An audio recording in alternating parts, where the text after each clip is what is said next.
أشهد أن محمد رسول الله.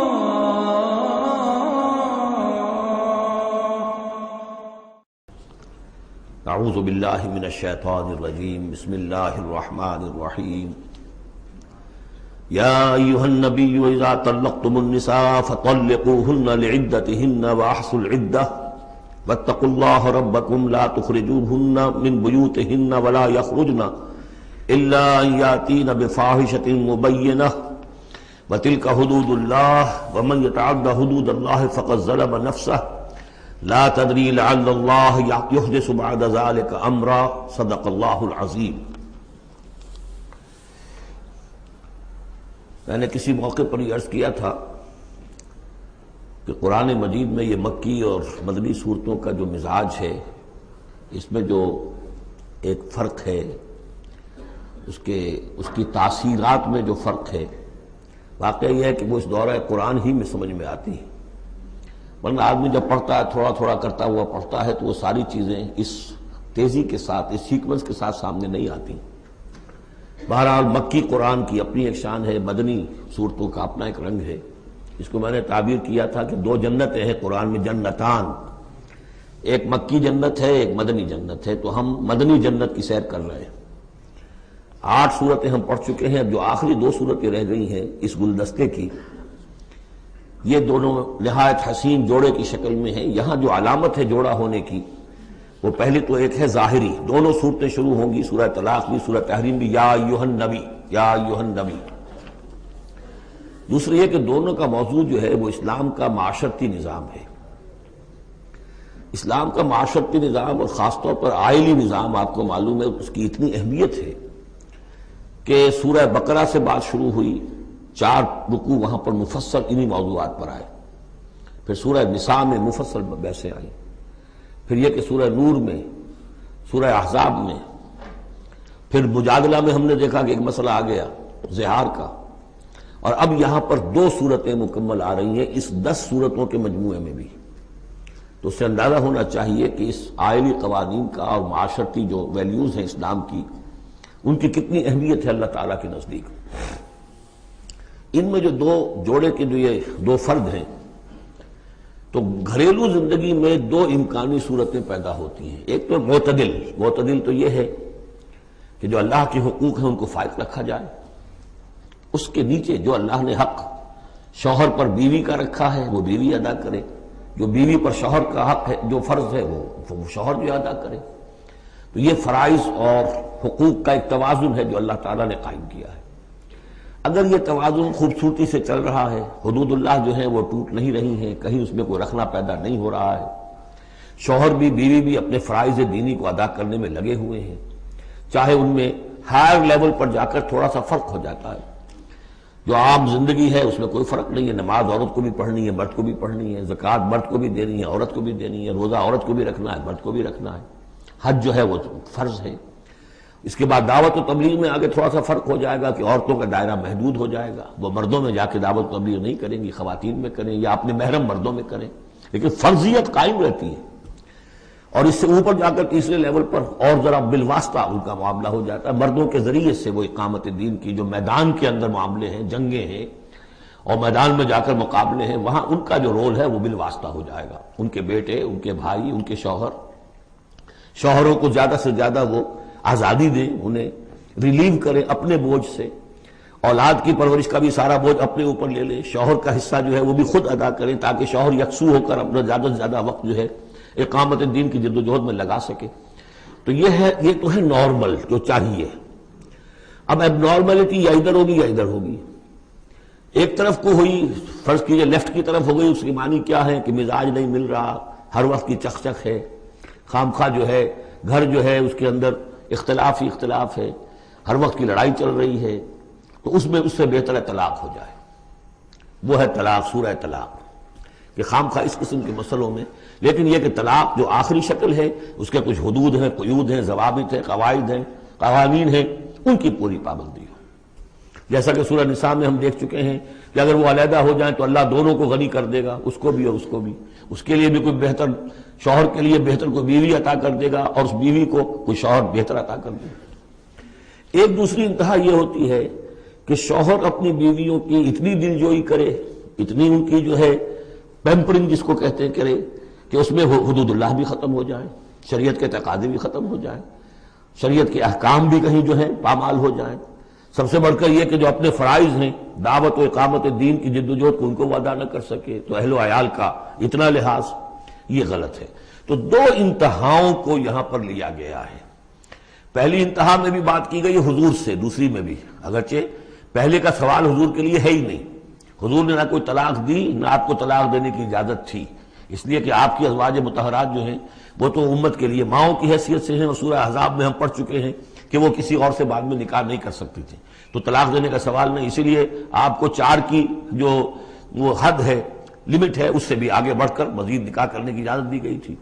بہرحال یہ رب دیکھ لیجئے گا۔ اب آکے ہم چلتے ہیں، وقت کی کمی کے پیش نظر زیادہ تمہید میں وقت نہیں لینا چاہتا۔ ان صورتوں پر میرے بڑے مفصل دروس موجود ہیں، وہ آپ دیکھ سکتے ہیں۔ یا ایھا النبی اذا طلقتم النساء فطلقوہن لعدتہن، اے نبی جب آپ لوگ نکاح اور اپنی عورتوں کو طلاق دیں، اب دیکھیے یا ایھا النبی واحد، طلقتم النساء فوراً جمع کا صیغہ، اس لیے کہ حضور سے تو یہ متعلق ہی نہیں ہے۔ حضور کو تو مسلمانوں کے نمائندے کی حیثیت سے اور معلم کی حیثیت سے اور ہادی کی حیثیت سے خطاب کیا گیا، اصل میں مسلمانوں سے ہے کہ جب تم طلاق دو اپنی بیویوں کو فطلقوہن لعدتہن، تو ان کی عدت کے حساب سے طلاق دو۔ عدت جو ہے وہ ایک تو یہ کہ طہر میں طلاق دی جائے، حیض کی حالت میں نہ ہو، اور پھر یہ ہے کہ اگر دینی ہی ہے تو پھر اس کے بعد بھی جو طلاق دی جائے وہ بھی پھر طہر کی حالت میں دی جائے۔ اس طریقے سے جو بھی قوانین ہیں، وَأَحْصُوا الْعِدَّةَ، عدت کا پورا لحاظ رکھو۔ وہ عدت اس طریقے سے بھی ہے کہ مطلقہ جو ہے جو عدت اس کی ہوگی اس کے اندر وہ کوئی اور شادی نہیں کر سکتی، البتہ عدت پوری کرنے کے بعد وہ آزاد ہوگی۔ عدت اس اعتبار سے بھی ہے کہ اگر طلاق رجعی ہے تو وہ اسی عدت کے اندر شوہر واپس طلاق وہ واپس اپنی بیوی کو لوٹا سکتا ہے، اور اگر وہ 1 یا 2 طلاقیں تھی، طلاق بائن ہو گئی ہے، ان کے درمیان سیپریشن ہو چکی ہے، تب بھی وہ بغیر کسی اور حلالے وغیرہ جس کو ہمارے ہاں کہتے ہیں کہ عورت کے لیے ضروری نہیں ہے کہ وہ کسی اور سے نکاح کرے پھر وہ طلاق دے تو سابق شوہر سے اس کا نکاح ہو، بلکہ یہ کہ وہ دوبارہ نکاح کر سکتے ہیں اگر صرف 2 طلاقوں کے بعد عدت ختم ہوئی تھی۔ تو یہ تمام قواعد و ضوابط ہیں۔ واتقوا اللہ ربکم، اور اللہ کا تقوی اختیار کرو جو تمہارا رب ہے۔ لا تخرجوہن من بیوتہن، انہیں مت نکال باہر کرو ان کے گھروں سے کہ بس غصے میں آئے ہوئے ابھی طلاق بھی نکل جاؤ میرے گھر سے، یہ نہیں، یہ قطعاً غلط بات ہے۔ اس کی عدت ہے اور اس عدت کے اندر وہ تمہارے ہاں رہ سکتی ہے، تمہیں رکھنا ہے اسے اپنے ہاں۔ ولا یخرجن، وہ خود بھی نہ نکلے، الا ان یاتین بفاحشۃ مبینہ، البتہ اگر کوئی کھلی بے حیائی کی بات ہوئی ہے، کوئی بدکاری کی ہے عورت نے، وہ معاملہ اور ہو سکتا ہے کہ اس میں کوئی سختی کی جائے، عام حالات میں نہیں۔ وتلک حدود اللہ، یہ اللہ کی حدود ہیں۔ ومن یتعد حدود اللہ، اور جو اللہ کی حدود سے تجاوز کرے گا، فقد ظلم نفسہ، تو اس نے تو اپنے اوپر بڑا ظلم کیا۔ لا تدری لعل اللہ یحدث بعد ذلک امرا، تمہیں نہیں معلوم کہ شاید اس کے بعد اللہ تعالیٰ کوئی نئی صورت پیدا کر دے۔ غصے میں آ کے ایک طلاق دی، بیوی ابھی عدت کے اندر گھر ہی میں ہے، ہو سکتا ہے کہ وہ غصہ ختم ہو جائے، اسی میں ایک ہی طلاق دی تھی رجوع کر لیا جائے، اللہ تعالیٰ کیا پتہ ہے، اور کوئی حالات ایسے پیدا ہو جائے، نئی صورت پیدا ہو جائے کہ اس سے آگے بات بگڑے ہی نہ۔ فَإِذَا بَلَغْنَ أَجَلَهُنَّ، البتہ جب عدت پوری ہو گئی ان کی جو میعاد ہے، اب تمہیں فیصلہ کرنا ہوگا، فَأَمْسِكُوهُنَّ بِمَعْرُوفٍ أَوْ فَارِقُوهُنَّ بِمَعْرُوفٍ، یا تو اب طے کر لو کہ اگر رجوع کرنا ہے تو بس اپنے گھر میں روکو، لیکن بھلے طریقے سے، یہ نہیں کہ انہیں ستانے کے لیے کہ جو روک لیا جائے، اور فارقوهن، یا پھر ان کو چھوڑ دو، ان سے علیحدگی اختیار کر لو، وہ بھی بالمعروف، بمعروف دستور کے مطابق بھلے طریقے سے۔ وَأَشْهِدُوا ذَوَيْ عَدْلٍ مِّنكُمْ، اور اس رجعت اگر تم رجوع کر رہے ہو تو 2 اپنے گواہوں، 2 اپنوں میں سے جو معتبر لوگ ہوں جن پر اعتماد کیا جا سکتا انہیں گواہ بنا لو کہ میں نے طلاق دی تھی، اب میں اس کو رجوع کر رہا ہوں، تو یہ 2 گواہ اس کے ہیں۔ وَأَقِیمُوا الشَّهَادَةَ لِلَّهِ، اور یہ گواہی قائم کرو اللہ کے لیے۔ ذَلِكُمْ يُوعَظُ بِهِ، یہ ہے جو جس کی نصیحت کی جا رہی ہے، من کان یؤمن باللہ والیوم الآخر، اس شخص کو کہ جو ایمان رکھتا ہو اللہ پر اور یوم آخر پر۔ جیسے ہم نے 2 جگہ دیکھا کہ حضور کا اسوہ حسنہ ہے، لیکن کس کے لیے؟ اپنی جگہ تو وہ اسوہ حسنہ کاملہ ہے، لیکن اس سے استفادہ کون کرے گا؟ من کان یرجو اللہ والیوم الآخر وذکر اللہ کثیرا۔ حضرت ابراہیم اور ان کے ساتھیوں کی زندگی میں بھی اسوہ ہے، کس کے لیے؟ من کان یرجو اللہ والیوم الآخر۔ اسی طرح یہاں فرمایا ذالک یوعظ بہ، یہ وعد اور نصیحت تو کی جا رہی ہے، لیکن کس کے لیے؟ من کان یؤمن باللہ والیوم الآخر، جو ایمان رکھتا ہو اللہ پر اور یوم آخر پر۔ اب اس کے بعد اس سورہ مبارکہ میں یہ بڑا عجیب مقام ہے اس اعتبار سے قرآن کا۔ عجیب کے معنی کیا ہے؟ دل لبھانے والا، حسین۔ یہاں اللہ کے تقوی کا جو مقام اور مرتبہ واضح کیا جا رہا ہے اللہ کی نگاہ میں، اگر واقعتاً حقیقی تقوی ہے، صحیح تقوی ہے، قلب کا تقوی ہے، جیسے کہ حضور فرماتے تھے اپنے دست مبارک سے 3 مرتبہ آپ نے اشارہ کیا اپنے سیرہ مبارک کی طرف، التقوی ہا ہونا، التقوی ہا ہونا، التقوی ہا، تقوی یہاں ہوتا ہے۔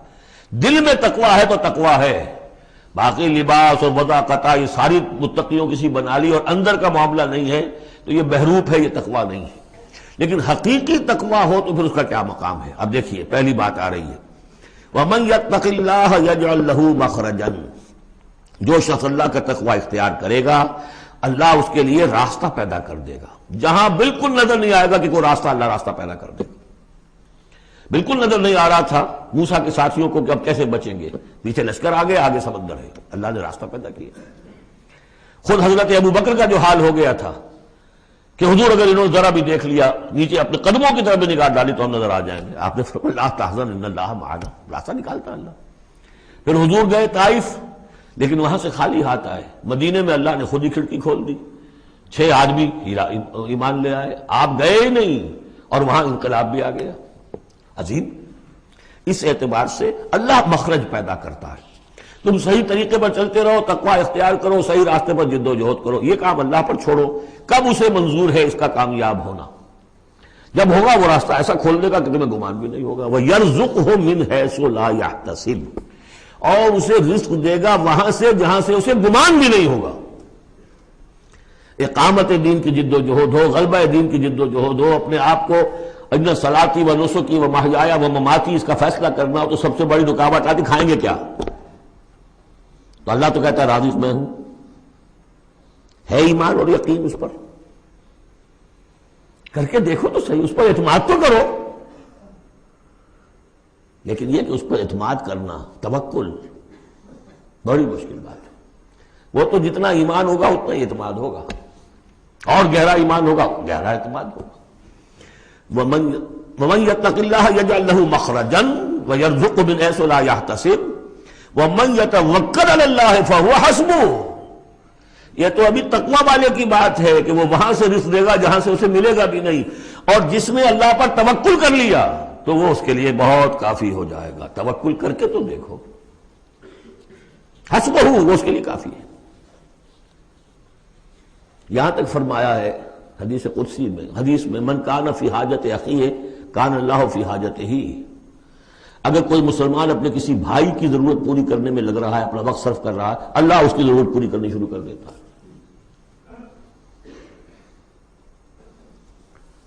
فکر ماں در کار ماں آزار ماں، کار ساز ماں بے فکر کار ماں، یہ فارسی شاعری کے اندر یہ دینی حقائق ہیں۔ کار ساز ماں بے فکر کار ماں، میرا کارساز میرے کاموں کی فکر کر رہا ہے، میں نے اپنے آپ کو اس کے کام کے لیے لگا دیا۔ وہ دنیا میں بھی ذرا سا بھی کوئی شریف انسان ہوگا، آپ اس کے ہو جائیں وہ آپ کو چھوڑ دے گا پھر کہیں؟ شرافت ہو، مروت ہو اس میں، آپ اللہ کے بن کر تو دیکھیے، پھر وہ کارساز ہے۔ کارساز ماں بے فکر کار ماں، فکر ماں در کار ماں آزار ماں، جب میں اپنے معاملات کی فکر خود کرتا ہوں، کوئی نہ کوئی ٹھوکر کھاتا ہوں، کوئی نہ کوئی غلطی کرتا ہوں، آزار اپنے سر کے اوپر پیدا کر لیتا ہوں۔ اپنے آپ کو حوالے کرو، اس کا نام ہے تفویض الامر الی اللہ، افوض امری الی اللہ ان اللہ بصیر بالعباد۔ ان اللہ بالغ امرہ، اللہ تعالیٰ تو اپنا معاملہ تو پورا کر کے ہی رہتا ہے، وہ تو دین کو غالب کرنا ہی ہے، کون اس کے اندر نفع کما گیا کون محروم رہ گیا یہ ان کی قسمت ہے۔ ابو بکر اور عمر اور عثمان اور علی اور عبد الرحمن ابن عوف یہ اپنی بازی جیت گئے، ابو جہل ابو لہب محروم رہ گئے، یہ تو اب ان کا معاملہ ہے، اللہ تو اپنی بات پوری کرا دے گا۔ اور اس دنیا کے ختم ہونے سے پہلے پہلے پورے کل ارضی پر اللہ کا دین غالب ہوگا، یہ ہونا ہے۔ دیکھنا یہ ہے کہ تم اس بہتی گنگا میں کو ہاتھ دھونے کو تیار ہو یا نہیں، یا تم محرومین کی فہرست میں اپنے آپ کو لانا چاہتے ہو۔ بس اپنا تن من دھن لگا دو اس کے اندر، تمہاری ہڈیوں کا چورا ہو کر بھی اس نئی تعمیر کی بنیادوں میں اگر لگ جائے تو بہت بڑی کامیابی ہے۔ قد جعل اللہ لکل شیء قدرا، بہت عمدہ مقام ہے، اللہ نے ہر چیز کے لیے ایک اندازہ مقرر کیا ہوا ہے، کب اللہ کی مدد آئے گی یہ بھی اس نے طے کیا ہوتا ہے۔ You have to qualify, pre qualification conditions ہیں، تب مدد آئے گی، یوں نہیں آتی مدد۔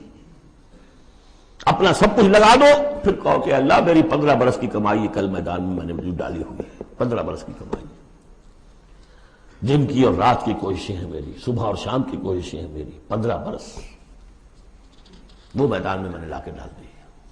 تب پکارو اللہ کو۔ اپنا مال بچا کے رکھنا ہے، اپنی مستقبل کو بھی بچانا ہے، اپنی اولاد کو بھی بچانا ہے، اور اللہ کا دین غالب ہو جائے، کہیں نام لکھا کے کسی جماعت میں شامل ہو کر بڑا تیر مار دیا، گویا کہ اللہ تعالیٰ تو جانتا ہی نہیں کتنی کنٹریبیوشن ہے، کتنا ایثار ہے، کتنی قربانی ہے، کتنا وقت ہے، کتنی محنت ہے، اللہ جانتا ہے۔ باقی اس نے ہر چیز کا ایک اندازہ مقرر کیا ہوا ہے۔ اب اس کے بعد پھر آ رہا ہے وہی طلاق کا معاملہ، واللائی یئسن من المحیض من نسائکم، اور تمہارے ہاں کی وہ خواتین کے جن کا حیض کا سلسلہ بند ہو چکا ہو، مایوس ہو چکی ہو حیض سے، ان ارتبتم فعدتہن ثلاثۃ اشہر، اگر اس میں کوئی شک بھی ہو تو پھر 3 مہینے عدت ہو جائیں گے۔ اب حیض تو آ نہیں رہا کہ 3 ہے طہور اور 3 حیض کا کوئی حساب کیا جائے۔ واللائی لم یحضن، اور وہ ابھی بچپن میں نکاح ہو گیا کیونکہ ہو جاتا تھا، اور ابھی بچی کو جو ہے وہ ابھی ایام شروع ہی نہیں ہوئے ہیں، تو اب ان کی عدت کیسے ہوگی اگر ان کو طلاق دے دی گئی؟ تو ان کے لیے بھی یہ کہ 3 مہینے۔ وَأُولَاتُ الْأَحْمَالِ أَجَلُهُنَّ أَن يَضَعْنَ حَمْلَهُنَّ، اور جو حاملہ ہو ان کی پھر عدت یہ ہے کہ وہ وضع حمل ہو جائے، بچے کی پیدائش ہو جائے، اس کے بعد وہ ان کی جو ہے عدت ختم ہوگی۔ یہ بھی ہو سکتا ہے کہ پورے 8 مہینے لگ جائیں، 9 مہینے لگ جائیں، 4 مہینے ہو، 6 ہو، واللہ اعلم۔ وَمَن يَتَّقِ اللَّهَ، پھر دیکھیے تقویٰ، وَمَن يَتَّقِ اللَّهَ يَجْعَل لَّهُ مِنْ أَمْرِهِ يُسْرًا، جو اللہ کا تقویٰ اختیار کرتا ہے اللہ اس کے کاموں میں آسانی پیدا کر دیتا ہے۔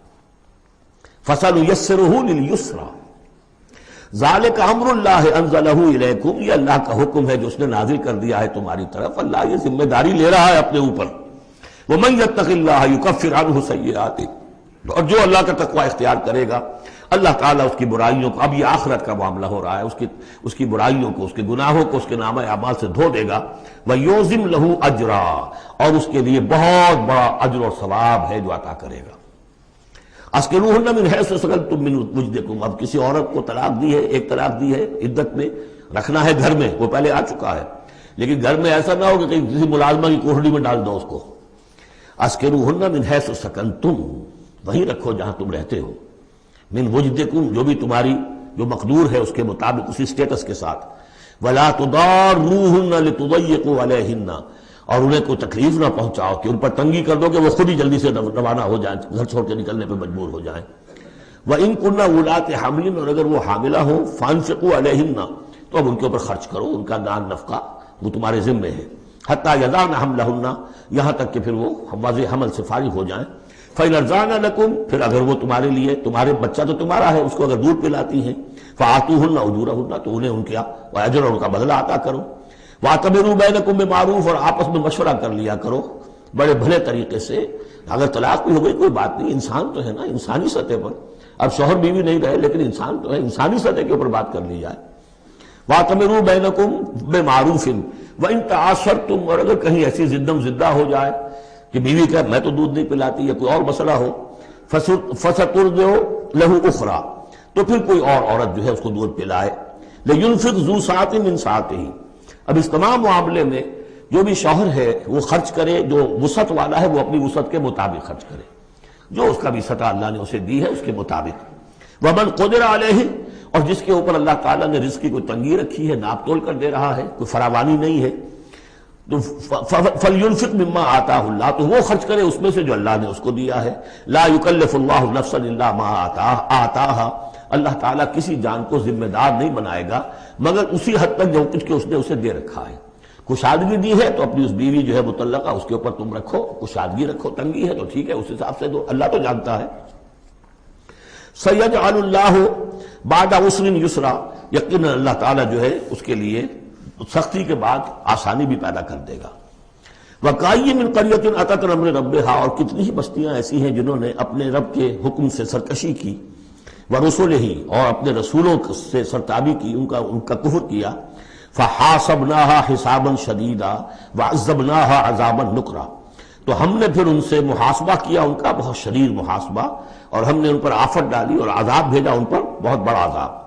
فذاقت وبال امرها، پھر ان بستیوں نے اپنے معاملے کی پوری سزا جو ہے بھگت لی۔ وکان عاقبت امرها خسرا، اور یقیناً جو ابھی عاقبت والا معاملہ آنے والا ہے، ان کے معاملے کا جو ابھی عاقبت ہے وہ تو پھر بڑے ہی ٹوٹے والا معاملہ ہے۔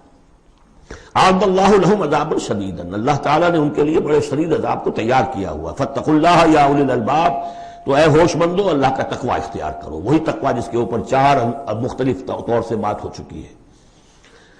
الذین آمنوا، اے وہ ہوش مندو جو ایمان بھی لے آئے ہو، اللہ کا تقوی اختیار کرو۔ قد انزل اللہ الیکم ذکرا، اللہ نے تمہاری طرف ذکر نازل کر دیا ہے۔ یہ آیت بڑی اہم ہے، ذکر کی آگے وضاحت آ رہی۔ ذکر سے مراد کیا ہے؟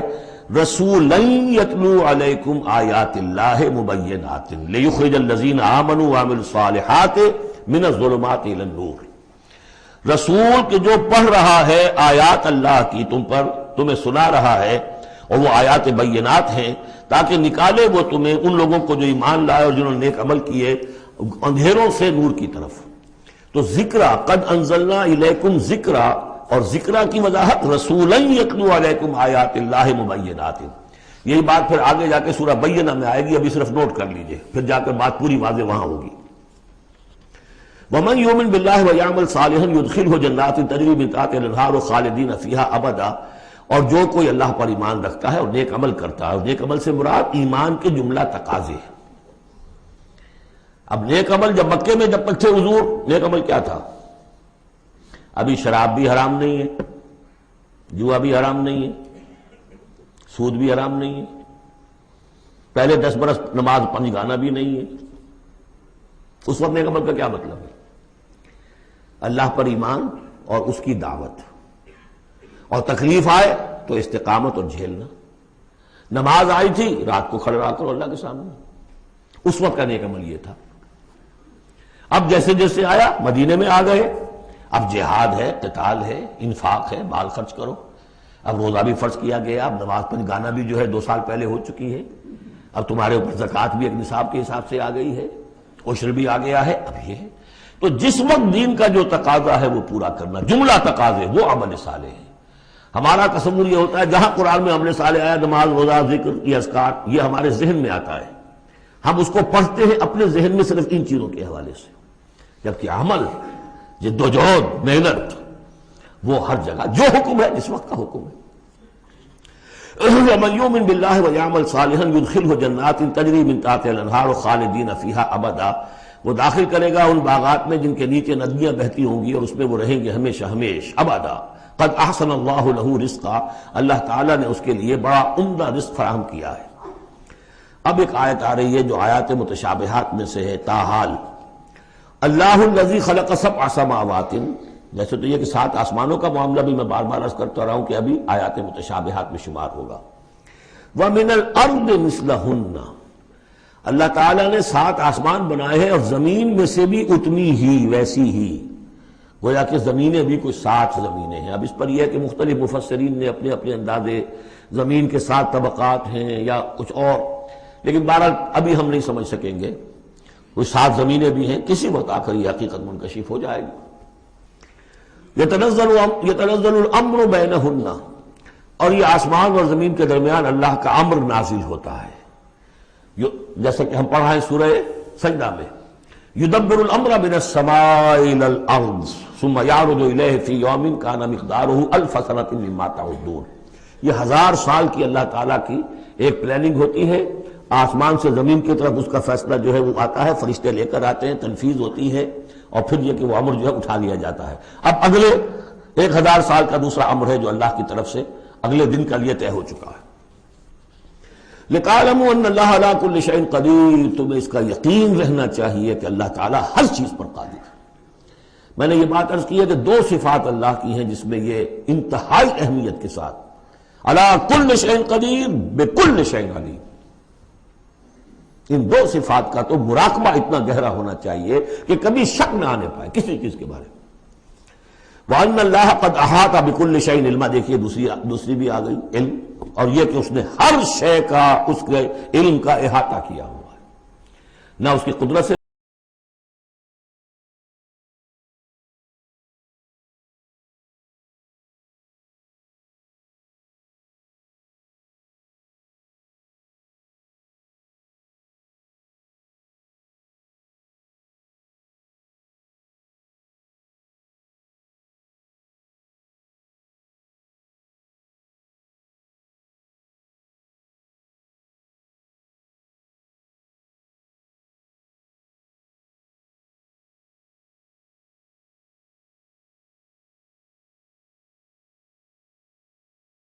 مولاي